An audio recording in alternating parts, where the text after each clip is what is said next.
So my guest today is Michelle Tillis Letterman, one of Forbes' top 25 networking experts and the author of 4 books, including the internationally known The 11 Laws of Likability and her latest, The Connector's Advantage, which is what we're going to be focusing on today. She's a connection creator and CEO of Executive Essentials, which provides customized communications and leadership programs for Fortune 500 firms and other substantial organizations. And she's appeared on a host of different networks: NBC, CBS, Fox, NPR, the New York Times, CNBC, the usual suspects. Michelle, thanks for making time today. I really appreciate it. How are you? I'm good, Jeff. Happy to be here. I'm glad. It'd be terrible if you weren't happy to be here. So, connector. What's a connector and why do we care about that? I love that question. A connector is simply somebody who prioritizes relationships in everything that they do, in all of their interactions, professional, personal, across the board. The relationship comes first. And that's a really simplistic way of thinking about a connector. But why we care is because connectors have an advantage in whatever it is they're working on, whether it's a new job or promotion, getting a client, even health and happiness. You are going to get there faster, easier, and better as a connector. And that's what the advantage is. Faster, easier, better results. You mean we don't have to do it the hard way, is what you're saying. I tell a story in the beginning of the book about how some things have happened for me. And I really, people always go, "Oh, you're so lucky." I'm like, I'm not lucky. I'm a connector. and it's those relationships that enable things to happen. Tell us the story of how it happened for you. Well, I think one of the stories I tell is when I got laid off right after 9/11, with the rest of the world, and I was doing great. I had great reviews. It was just everything was getting slashed left and right. And so it was a Monday, I got laid off. Tuesday, I cleaned out my desk. I called my friend from business school. He said, "Come work here." I mean, I wasn't calling for a job. I was calling to say, "Hey, let's go out and get a drink because I just got laid off." And his response was, "Come work here." And that was on a Tuesday. I went to his office Wednesday. I met with his boss on Thursday. I started the following Monday. I know for me, when I worked in search, so many of the referrals I got to institutions came about as a result of a relationship with one person who got to know, like, trust, and respect me for what I could do for them. And they said, "By the way, have you ever spoken with so-and-so? Let me put the two of you together." Yep. And the thing is that a lot of companies have internal referral programs where if you are working for a company and you bring somebody in, you refer them in, you actually get the commission rather than a recruiting firm because they trust the people that are already there to know who would be successful there. So it's actually not just to your advantage to make those connections, it's to their advantage as well. And 85% of jobs at any level are coming from networking. I find that one stunning because the number I'd always heard was 70. I knew LinkedIn had upped it to 85. And, it doesn't surprise me. And I think what's fascinating is also in the original number of 70, of the 70%, 70% of them, or 49% in total, came as a result of introductions to people that your network knew who you didn't. Yeah, and if it's at the executive level, that number goes even higher. They say it's 90% plus at the executive level. You're not getting the big ticket jobs unless you know someone. It's the original social proof. In the Stone Ages, when I started in recruiting, it used to be the old boys club. And the old boys would all know one another. They went to the same schools and they referred one another. Yep. There's a women's club as well now, but more importantly, there are ways that we can connect with people in order to develop those relationships and impressions. So there's lots of different ways of being a connector. What do you recommend for people when you coach someone at an executive level? How do you train them to be an effective connector? So what I talk about are the 7 mindsets of a connector. And I'll list them out and you can choose whichever ones you want to focus on. But these are the mindsets that help enable you to prioritize relationships. So we are open and accepting. Connectors have a clear vision. Connectors believe in abundance. They trust. They're social and curious. They're conscientious. And they have a generous spirit. versus the non-connector personalities who are miserly in so many different ways. Um, Clutch, hold on to rather than be generous. it's the opposite of abundance is scarcity. And that's really one that people focus on a lot because especially in the job search, there's this scarcity mindset. I need, and I need to protect, and I shouldn't tell anybody this, and somebody's going to go take this out from under me.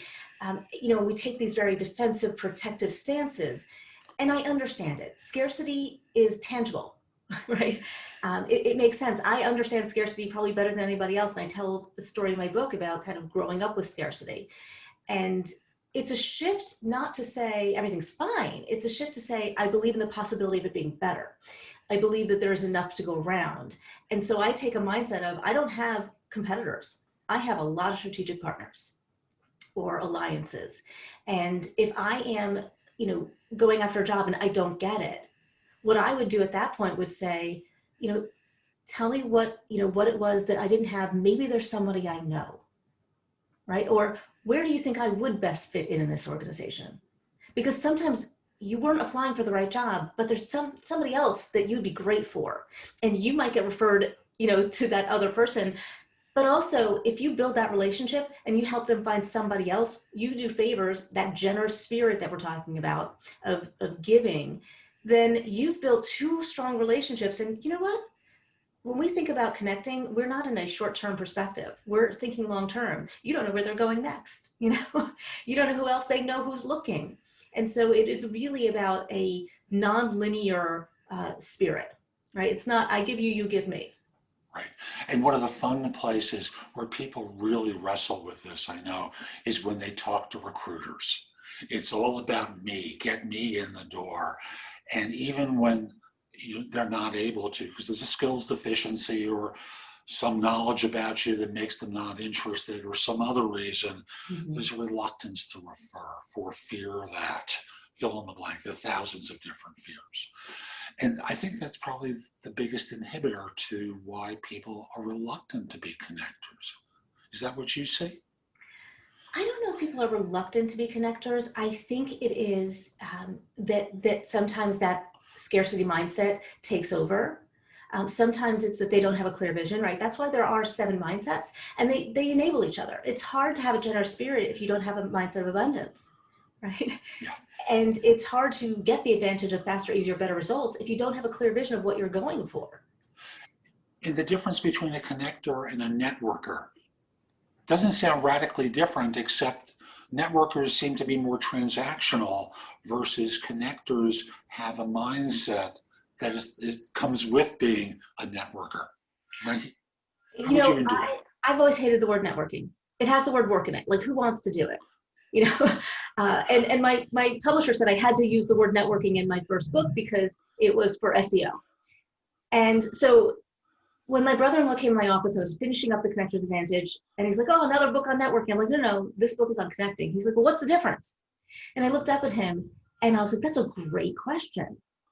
And I thought about it for a second. I said, well, networking is something you do, but a connector is who you are. And I think that's the mindset difference that I want people to take away is that oftentimes when we think about networking, we're flipping a switch. We're going, okay, I now go to this networking event. All right, now I'm going to hand out cards and I'm going to do this thing, right? Versus a connector is always in the mindset of the relationship and of connecting to others. And, it could be on the playground. It could be, when you're volunteering for something. It could be when you're running at the park. I met somebody at the dog park and ended up hiring her. How fabulous. So let's talk about these mindsets and give people a sense of where they might fit into these attitudes. And maybe we can talk about how you can grow into a next level mindset from that position. That good with you?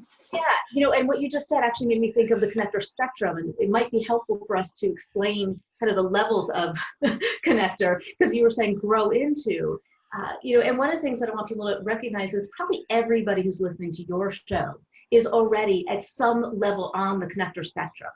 They're not non-connectors, right? That's a very rare breed of people who don't value or believe in the value of relationships, who are really just kind of recluses. right? Right. At a minimum, people are emerging, right? They're emerging connectors. They see the value, but they're not really confident in their skills. They're not really employing those skills yet, those mindsets. Then we have the responsive connector. So when you're a responsive connector, people are asking you for introductions, people are asking you to connect, people are asking you for favors, and you are responding, right? So you are actively responding, but it's only when somebody else is doing the initiation. If you want to get to the acting connector level, and this is a great target for most people, you want to start initiating as well. Don't just respond, but initiate. Be thinking, how can I help this person? Be thinking, who would they want to connect with? Be thinking, who do I want to connect with? And who can help me connect with those people? So being a little more proactive and initiating will get you to that acting level.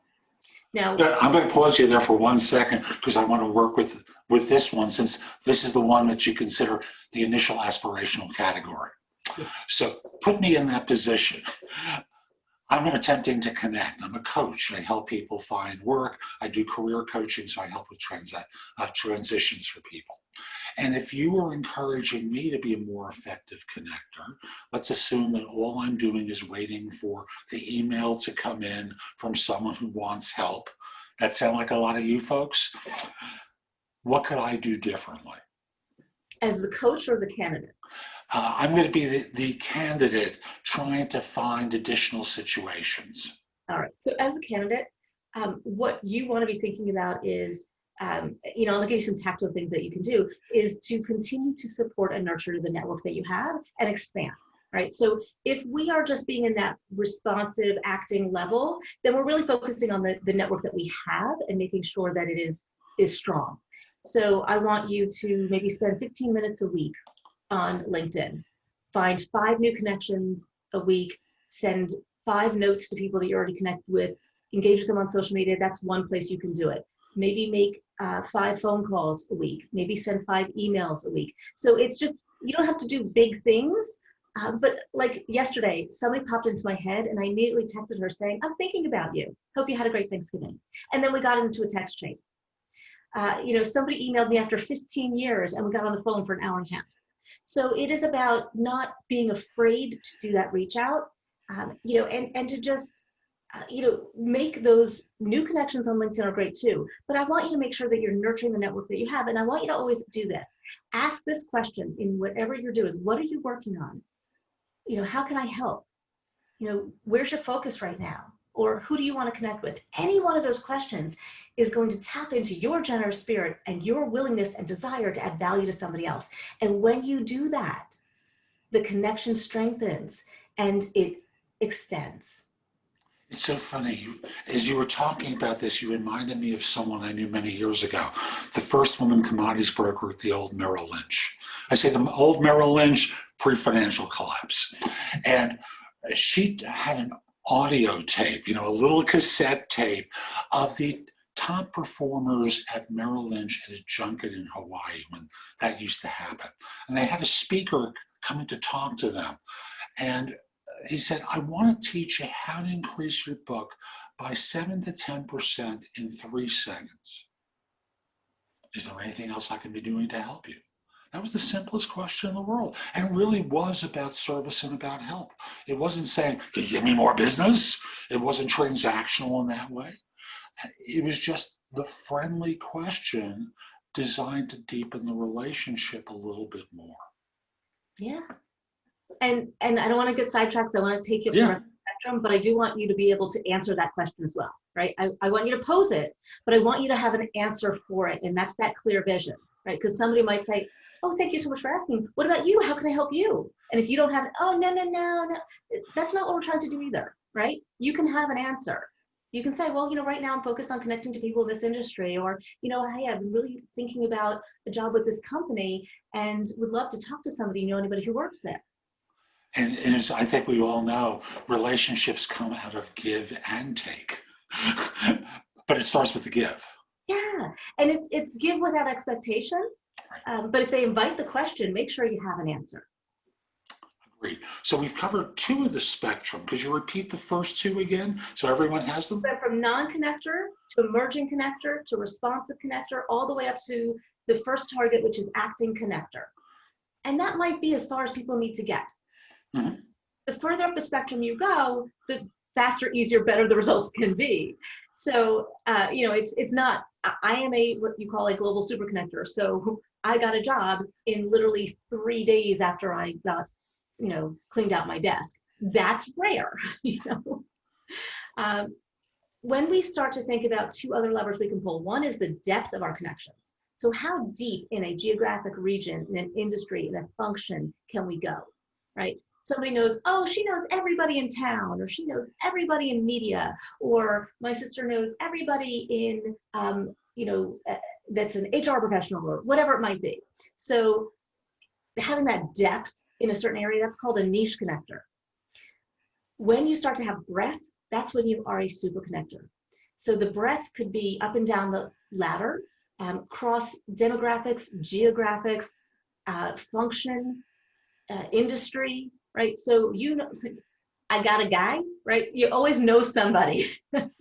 That's that super connector. And when you know people beyond your country's borders, then you're a global super connector. And I love these descriptions. And I'm right back up to the niche connector, because thinking of my own background in search, where I have specific expertise, that becomes a niche connector, someone who has in-depth knowledge around some subject that allows them. It's not just the subject, it's the people in that subject, right? And you are definitely. Thank you, and specifically around job search now and career transition, but again, different conversation. And then we elevate to getting breadth. Yes. And how does someone become more expansive when they've been, I don't want to say siloed, but they've self-created the silo? I love that. And this is so important right now. And, I wrote this book about, it came out over a year ago, and it is probably more relevant right now than ever, because the last section of the book is called Expand and Diversify Your Connections.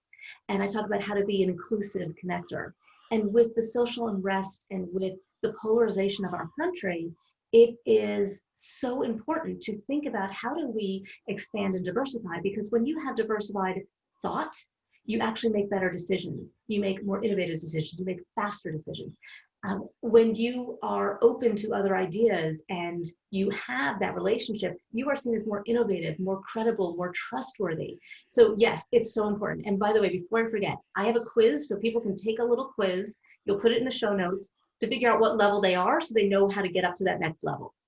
So if you are thinking about that expansion, how to be inclusive, there's certain mindsets just in that. But you want to make sure that you are putting yourself in places to be social and curious, another mindset, with people that are different than you. And one of the tips is to have a host mindset.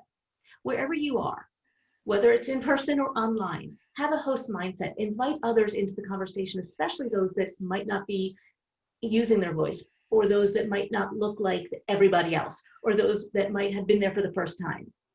So by making other people comfortable, by inviting them in. I have a friend, another author, he says that every time he goes to a conference, he looks for the person who looks the most out of place, goes over and introduces himself and asks if they'll sit with him. And I just love that. It's just simple little things to and he does it because I think he's always felt like the unicorn, and he wants other unicorns to feel, part of the group. But I love the idea of just looking for somebody who you don't normally get to talk to, and just start a conversation. I remember the days when we could meet in person. Remember back in the old days when we actually met in person? One of the classic scenarios was, you're at some version of a conference, whether you're the speaker or just another attendee. Having a host mindset might be walking over to that one person at the large table, seated by themselves, and sitting down next to them, but first asking, can I put my plate down for a second? Or can I get something for you? As part of the simple question that starts the conversation, that allows you to break the ice with someone, because they can say, oh, I'm saving that. Okay, fine. But it opens up a door to conversation with someone who you don't know, and allows them to feel comfortable with you. I love the smile on your face, because I know you got something coming.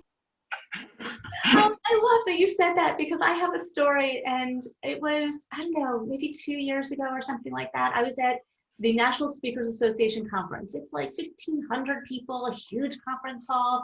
And, you know, it can be very overwhelming. And it was probably the first time I had gone in years. And I saw this woman sitting alone at a table eating lunch. And I walked over and I said, nobody should be eating alone. Can I join you? And she said, absolutely. And I sat down and we started chatting. Turns out this woman was sitting alone because she was tired of being bombarded by everybody, because she was the founder of TEDx.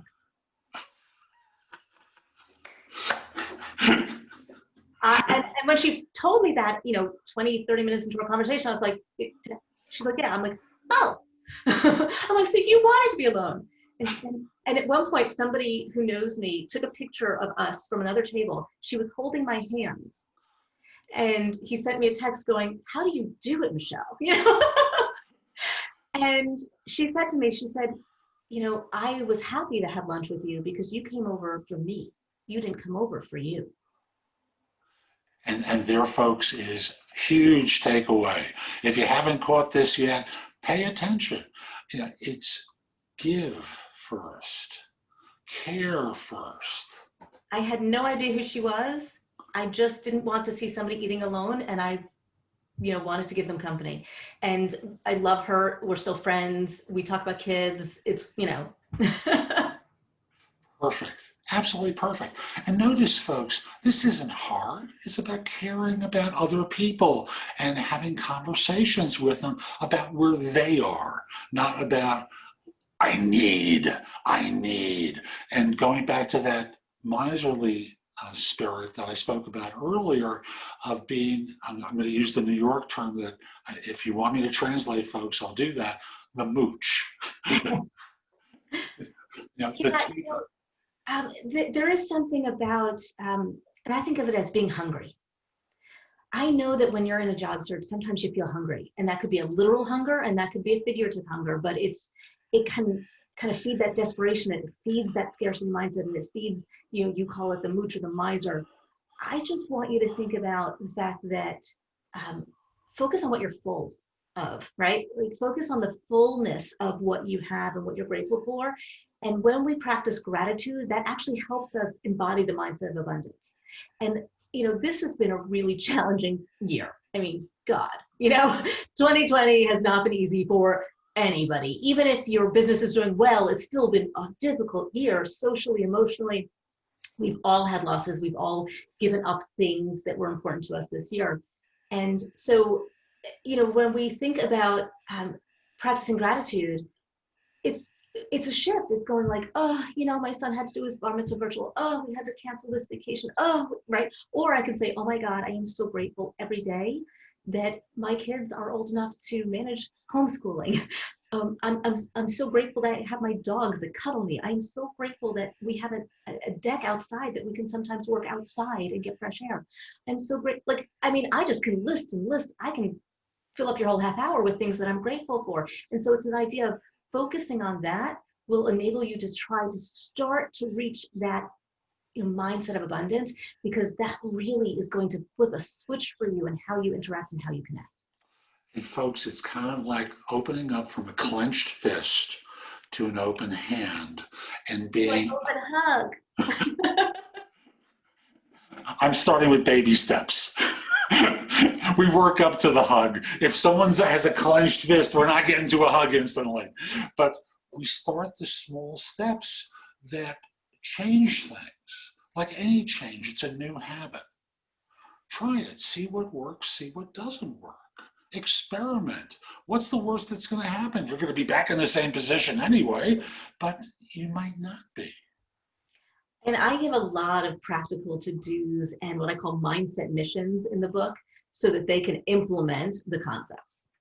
You got one you're willing to share today? Come on, Michelle. Sure. So one of the mindsets, you know, one of the, I guess, arguments people always give is I don't have the time, especially now. Like I got the homeschooling, I got I don't have time.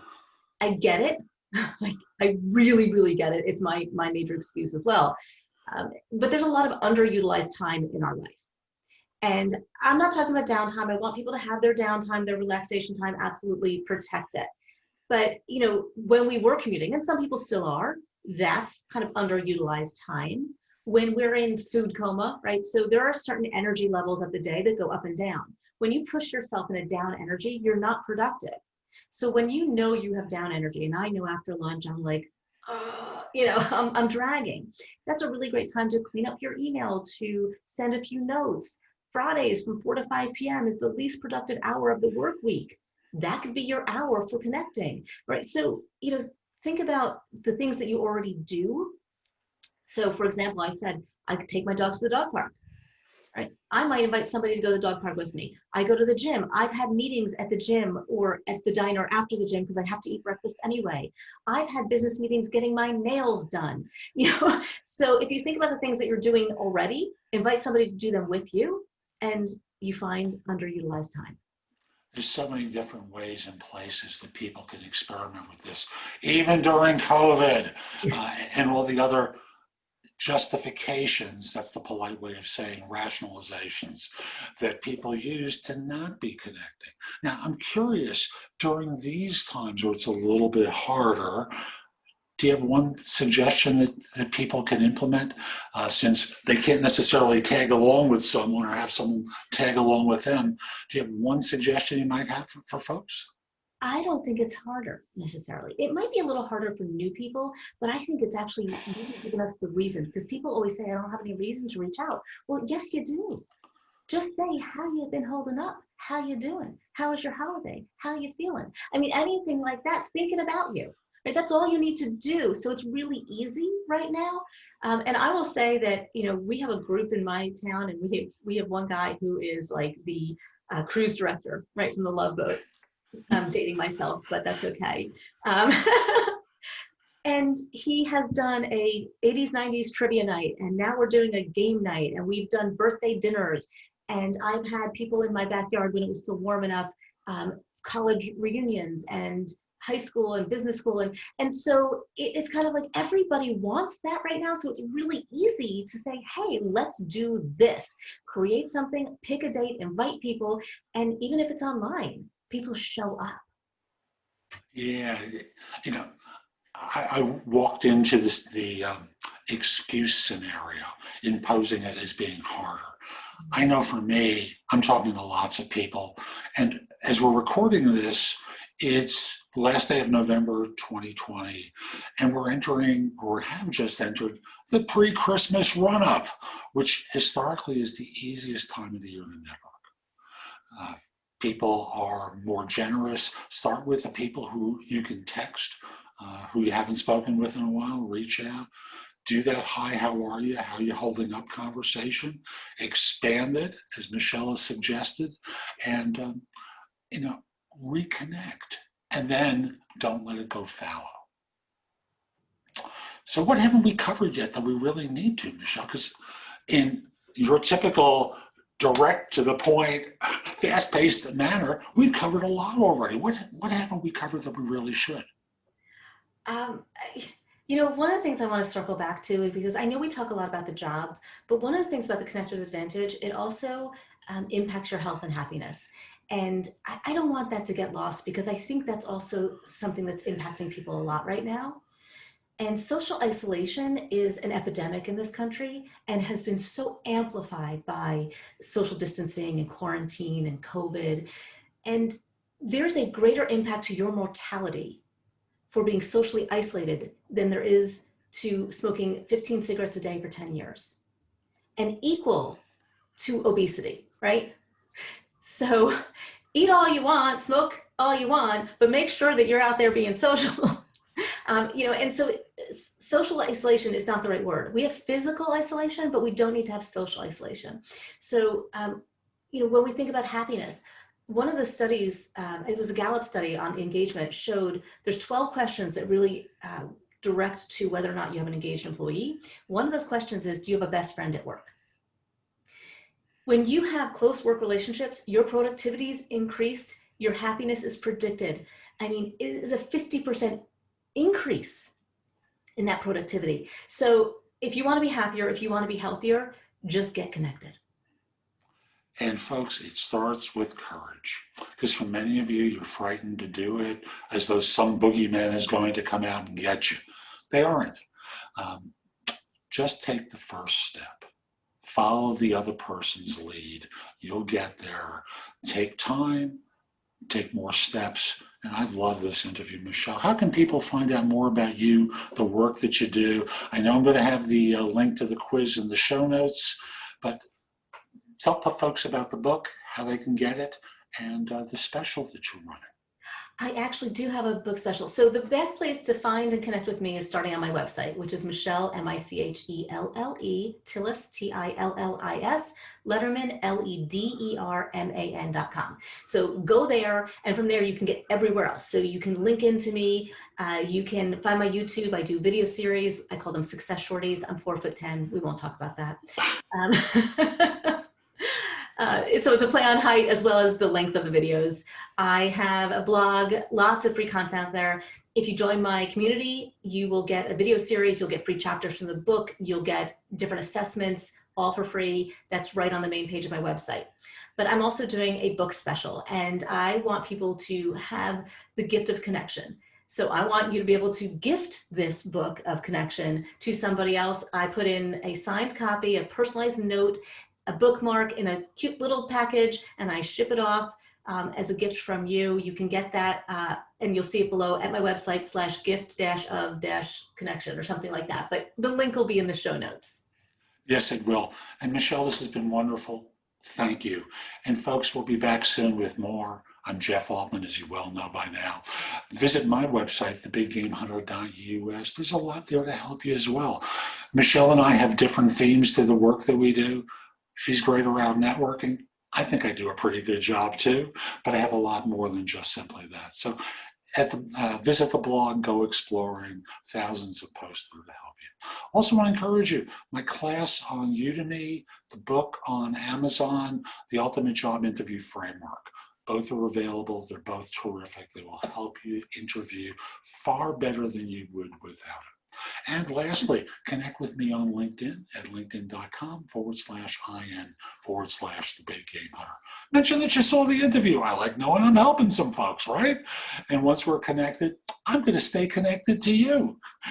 Hope you have a terrific day, and most importantly, be great. Take care.